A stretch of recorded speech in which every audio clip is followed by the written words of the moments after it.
Okay,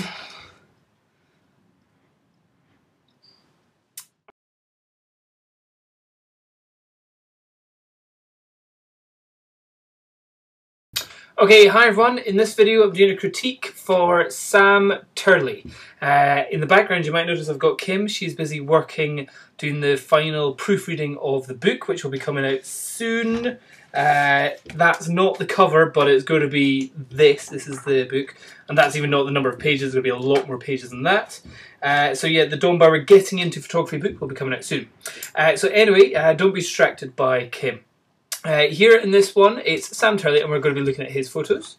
So let's have a look at it. He sent in his 5, and he's saying he's a 16-year-old, and he's only been in photography for a year now.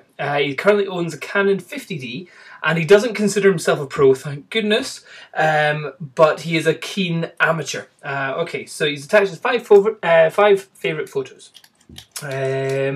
And he's put them into a nice small size for me to be able to quickly download them. That's good, thank you very much. And he says, I hereby give Don Bauer the right to replicate my images on YouTube, blah, blah, blah. Okay, so the first one, he... oh, it doesn't have a name. Image 7907. I'm guessing, I'm going to have to guess with your photos here, Sam, that this is your Maui sunrise? Macaw? No, that's not it. Sunset on the lake. I got the shot just by chance, really. It was taken out at Thingy Park in Leicestershire. Okay, shot, yeah, it's a nice little shot. You've really kind of shot straight into the sun, and you've got a shot of a person's head over there.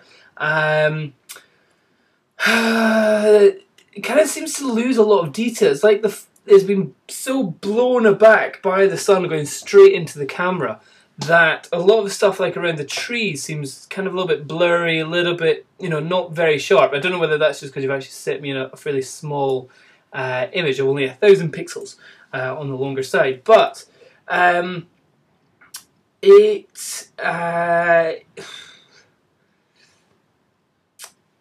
also something odd about the sun ray. Look at this, it's coming at a wonky angle.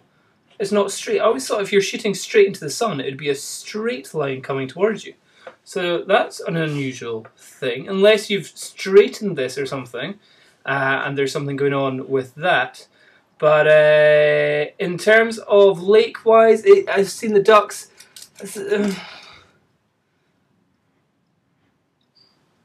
I reckon if the sun was behind something, instead of shooting straight into it, and you could actually see a bit more of the foreground. Secondly, also, if you'd got it at a time of the year when there's a bit more atmosphere. So at the moment, it looks like it's pretty clear evening. It's looking like you're shooting straight into the sun in a very clear evening. See if this was a misty morning, or a very late, dusky evening when all the kind of dirt's been thrown up into the air. You get much better kind of diffusion of the sun, even though it may still be like no clouds or anything, but a bit of diffusion of the sun, and it would give you a little bit extra exposure in the kind of everything else in the picture. So at the moment it really is just silhouette, and I can't really see anything that is of interest in the silhouette because the foreground is just really just a bumpy bit of trees, and the river kind of disappears where you can't see it. And the lake kind of gets chopped off at the side as well. So I think you need a different bit of weather. See, getting there first thing in the morning and shooting from the lake coming, or from the river coming up the way, that'd be a nice shot as well. Okay, let's see your next one.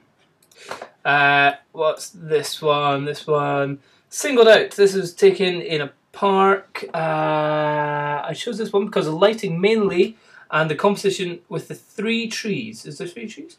2 either side and 1 on top of the hill, isolated in the sun. Where's it gone? Hello, where's it gone? There it is.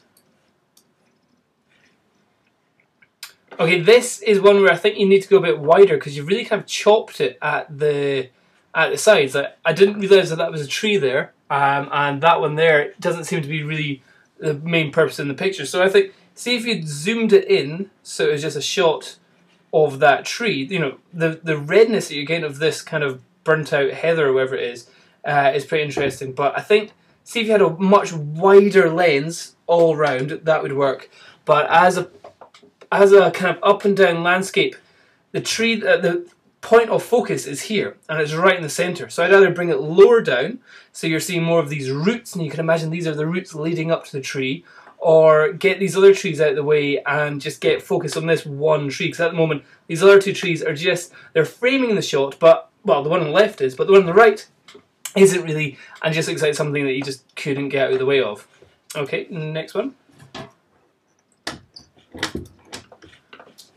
Oh wow, okay, this is a lovely colours, really nice colours in this one, and it's a lovely kind of silhouette that you've got.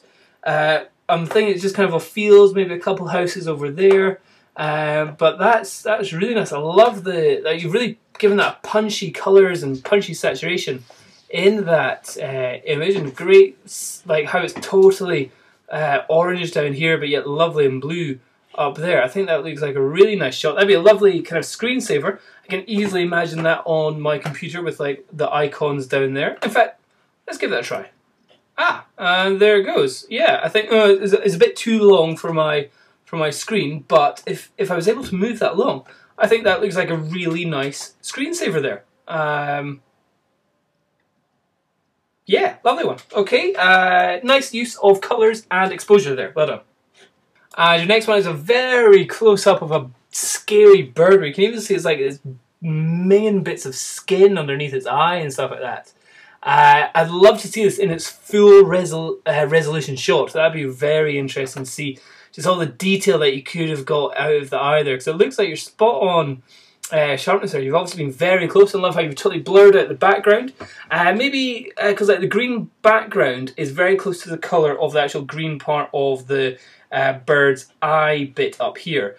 So there, maybe if you just turned your position a little bit so that you had a more contrasting colour, not necessarily tone, but contrasting colour from the furry bits of the bird. But unfortunately, the bird seems to have every colour in the rainbow, so you're going to have a little bit of struggle with that. That's where maybe kind of lowering the exposure and having a bit more, if you could, you know, control the light with either a reflector or a flash on the bird, that would work as well to help it kind of really pull out of the background there. But yeah, nice how you've got so close up, but I think, yeah, watch out for the background there. Okay, and this shot here is again, okay, I'm guessing it's your pet bird. Okay, so your pet bird maybe, or you've gone to this place. This one seems really unsaturated. It seems really kind of low in contrast and saturation. Also, we've only got kind of part of the bird, and we're just kind of seeing the top of its head. I can't really understand the behaviour that I'm seeing here.